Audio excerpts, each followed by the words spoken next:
The Voices Unheard program at Boston Post Adoption Resources is designed to empower adult adoptees in expressing their personal stories and to expand public knowledge and awareness around lived adoptee experiences. Our program goals are accomplished through this Adoptees in 3 video series, through narrative writing workshops, adoptee-created blogs, the use of the Voices Unheard journal, as well as through Voices Unheard, Real Adoptee Stories, which is our annual live speakers forum dedicated to educating the greater Boston community through creative expression and storytelling.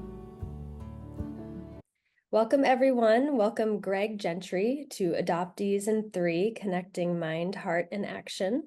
I'm Elsie Capola. Hi, Greg. Hi, glad to be here, Elsie. Thanks so much. Yeah. I'm Elsie. I'm an adoptee, the program director of Voices Unheard, and I'm really happy to have Greg here with us today. Let me introduce you to our audience, although I suspect many people might already know you from adoptee circles. Greg Gentry is a U.S. domestic baby scoop era adoptee. He was born in California in 1969. He's been in reunion with his maternal family members since 2006, and in 2021, he also connected with his paternal side. Greg is a facilitator and interviewer for Fireside Adoptees, which is a private Facebook group founded a few years ago in 2021. This group is committed to additional outreach through its public Facebook page and through the Fireside Adoptee Constellation private Facebook group. Greg is also a co-host of Adoptees Connect out of Derry, New Hampshire. So if you're an adoptee in New Hampshire looking to connect with others, Greg is someone who you might want to connect with.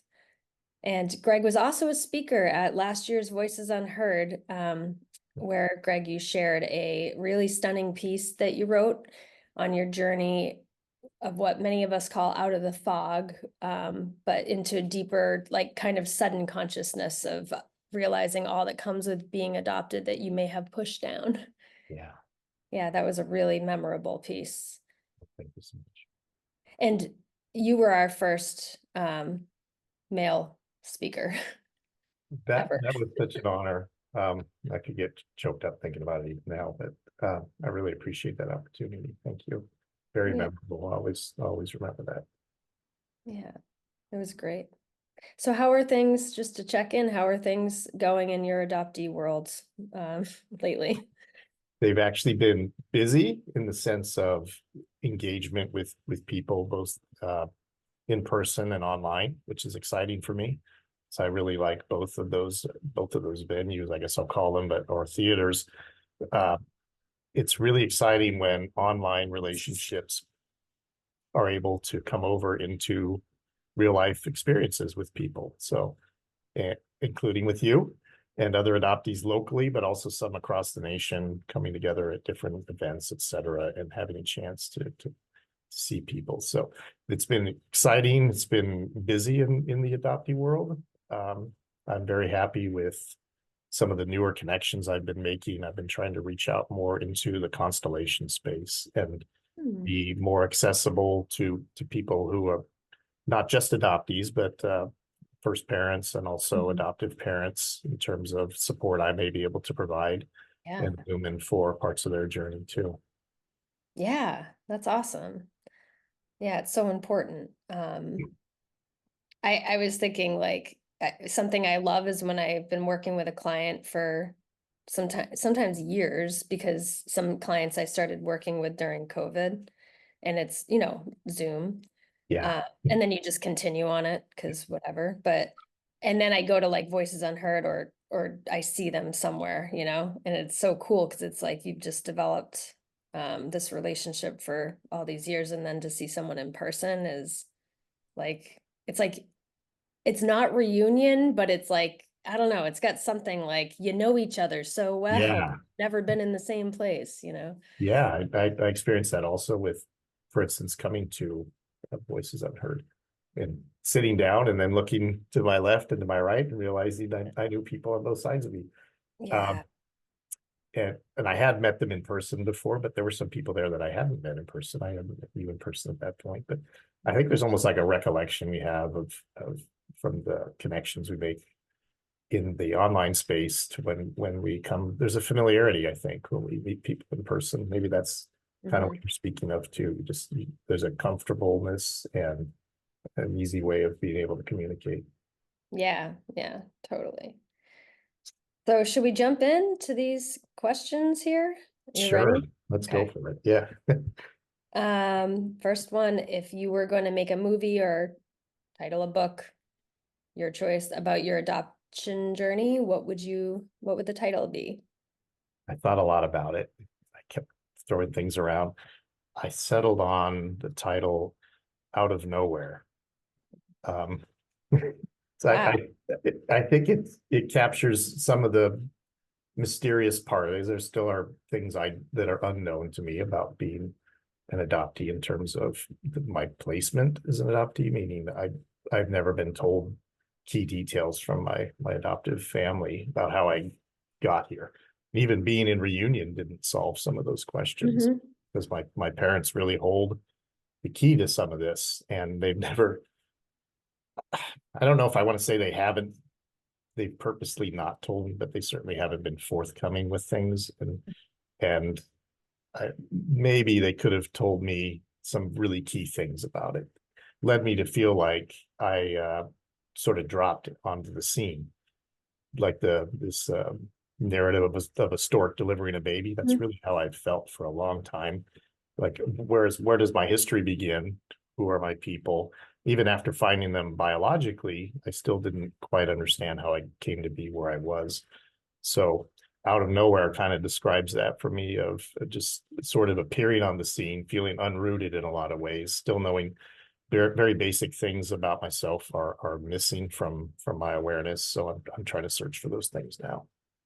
Yeah, that I love that title. It reminds me of like Superman, like it reminds like there's so many like adoptee Yeah. characters, and I always related like, are we aliens? Where'd we come from? And then just like you bring up a really good point about reunion. I don't know anyone that's had all the questions solved, like Yes, it just for sure. opens up more questions, and at some point, how do you let go of the mystery that's still left? It's hard. Yeah, and it's hard for when you know of people who will never have even as many answers as each of us might have had. Yes. That's really sad for me to know that sometimes there's just no opportunity for other people even to find out really basic things about themselves. Yeah, and actually the hospital where I was born in San Diego, I drove by it for almost 40 years when I lived there. And I would see it. I didn't know any of my information, but they actually had a stork on top of it because Oh it was my my God. house. So it kind of even further now cements. I hadn't thought about that in a long time, but then that just makes me go, I don't know where I came from. Well, we'll all get stork tattoos if we ever Yeah, do Adoptee Connect. exactly. That's all right. Well, okay. So then the second question is, what advice would you give your younger self, any age? Yeah, one thing I think for sure is I would probably seek to assure or reassure my younger self that it's okay to be a little bolder and to wonder more about myself, not just about my roots, but to explore things that I was good at and do that with some boldness. It's not that I didn't do those things, but I think I felt like because they weren't well understood, the things I was good at were not well understood by my family. It's not that they were not nurturing, they didn't know necessarily how to help me cultivate certain things. And that could leave me feeling insecure and kind of off on my own, like I was going to have to figure a lot of things out on my own. So I think I would encourage myself to embrace the things that I was discovering I had as aptitudes, as talents, and really feel like I could lean into those a bit. And also, of course, I think it's easier in retrospect to say that most of us feel like we needed to be aware that it was okay to be more gracious towards ourselves when we were younger. Mhm. It's easy to say, I messed up this, I felt this way, and I didn't know why. And maybe I could have my advice to somebody, to myself younger, would be that it's okay that I Yeah. had some confusion and bewilderment and things I didn't understand. And they didn't make me a bad person in any way. They were just things that were not yet in my awareness, and nobody was really there to help me along, and that it was okay to feel what I was feeling. What is there, if you feel comfortable, if you can talk a little bit about what prevented, was there a loyalty or was there a not wanting to hurt feelings of parents with asking or Yeah, especially at least by my late teens, I think I was not wanting to hurt feelings. I didn't get any real conversations about being adopted. I found out when I was 10, and that kind of almost I asked and then found out, yes, you were adopted, but we had told you at an earlier date, which I don't have a recollection of. But then there were no other conversations about it until I would bring it up a little bit in early adulthood. So I think by my later teens, I was feeling like this isn't something that my parents are comfortable really talking Mhm. about. So I'm going to pull back and just assume I need to. I, I don't know if I was at the level of awareness of thinking I was protecting them, but Yeah. I definitely didn't want to create any emotional situation for them. Not that they would be unreasonable, but there were tears and things that would happen if I ever did bring it up. So I think that did lead to reticence about speaking up on my own behalf. Wow. I can imagine like being 10 and so it sounds like it was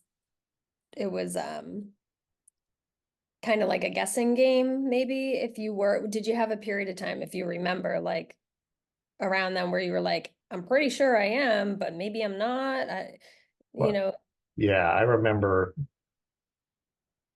my play younger than that was about having imaginary family, which now I know that was an adopted thing for sure.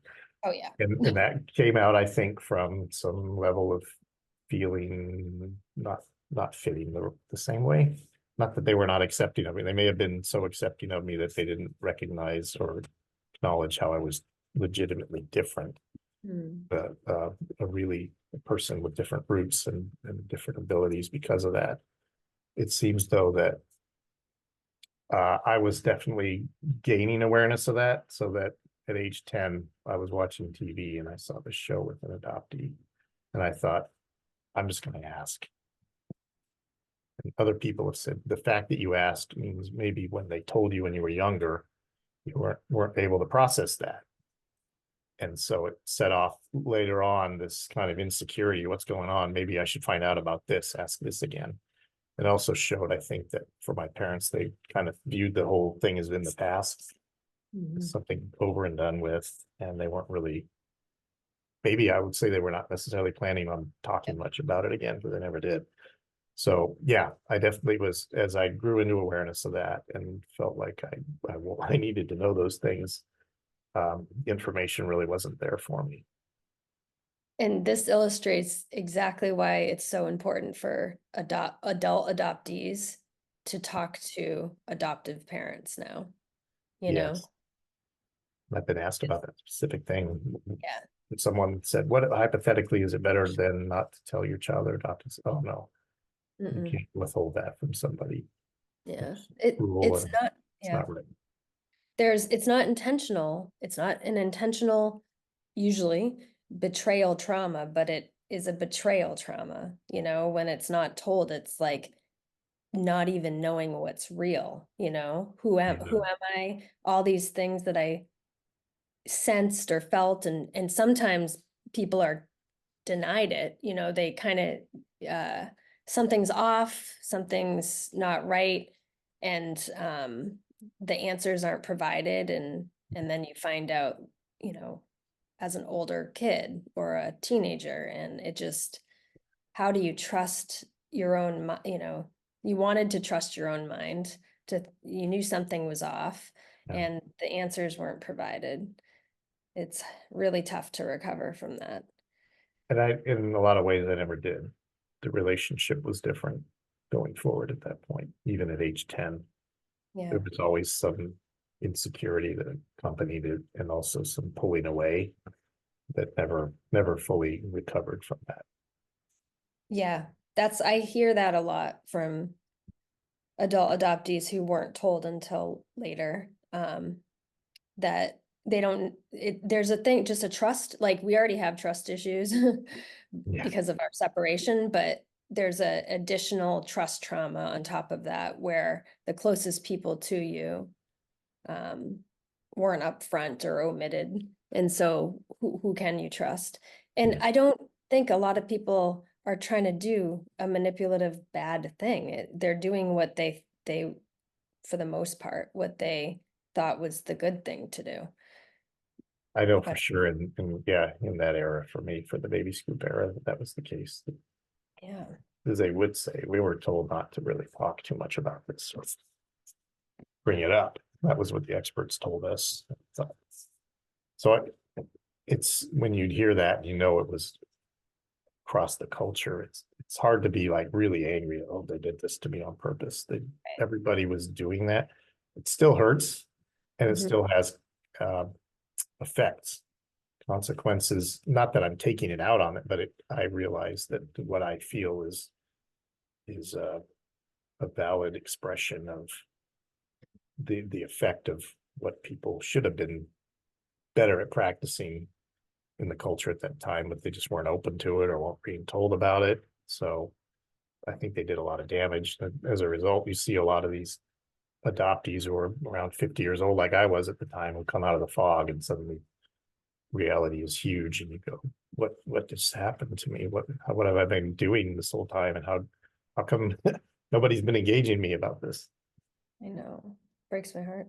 You know, Um, so boldness, yeah, okay. boldness and graciousness, or grace towards myself, that it was okay to feel what I was going through. Mhm. Yep. All right, so let's move on to the next one. I feel like you might have a lot to say about this part. How you're healing, how are you healing today? I mean, this also includes all this community stuff you do. So what works for you? Yeah. And tell us about some of the stuff you're doing in the community. And it's hard for me to fully embrace healing as a subject for adoptees, just because I know that immediately your mind goes to like a medical model of a broken bone that has to be reset and get strong again. And then you realize the pre-verbal trauma, being an adoptee and knowing that your identity wasn't really in place before that. So you don't really heal back to what that was like before, because it wasn't a before. So we're left, I think, instead of with healing in that sense of getting strong again, getting restored, just building upon whatever foundation we have and saying, all right, now I have to go forward. What is that going to be like? And the foundation can be shaky because there was not a stability under it to begin with. Right. And so what that leads to is when you think you're making progress and building things on, there'll be moments where it's unstable again and it topples again, and you have to do it all over. And I think I've come to realize that by talking to adoptees who are many years more into their work than I am. And they'll say, things come along and hit me out of the blue. I think I'm at this level. I think I've made this progress. And they have. It's just that underlying trauma element continues to be there. And I thought about it this morning when I was thinking about answers to the question. I thought we used to play tetherball in school. I don't know if people do anymore. So you can think you're winning at tetherball. You're getting it going around and around. And then at a second's notice, it can come around and hit you in the face. And that's kind of how, for me, adoptee trauma is. I think I'm making strides in progress, and suddenly something triggers me, activates me, and I get in this really unresourceful, dysregulated state. Mhm. And I think I don't know anything. I'm terrible. Resorts back to that, reverts back to that. So I get more cautious about thinking healing is getting strong like I used to be, because I didn't used to be anything. But what I do notice is instead of it being more of a healing, like a medical model, is that I pick up skills along the way, coping skills, skills for handling dysregulation, Mm. or trying not to be reactive to the extent I was when I didn't even know I had trauma. So when I'm able to be more aware of what the triggers are and able to create a distance between me and an immediate reaction or response, I can then kind of de-escalate what's going on in my Mhm. nervous system Mhm. and approach it more constructively, I would Yep. say. And that would have helped a lot in my relationships when I was younger if I'd even known about the trauma and known there were tools for coping with it. That would have been really beneficial for me. I think and to answer the question about the community, that's really where I've found most of this, most of what I know. I'm not coming up with these great original ideas that I figured out this, I figured out that. I just try to listen to people and find resources from people who understand what it's like and who have come to some level of success in dealing with it. And I found a lot of that is in the dialogue.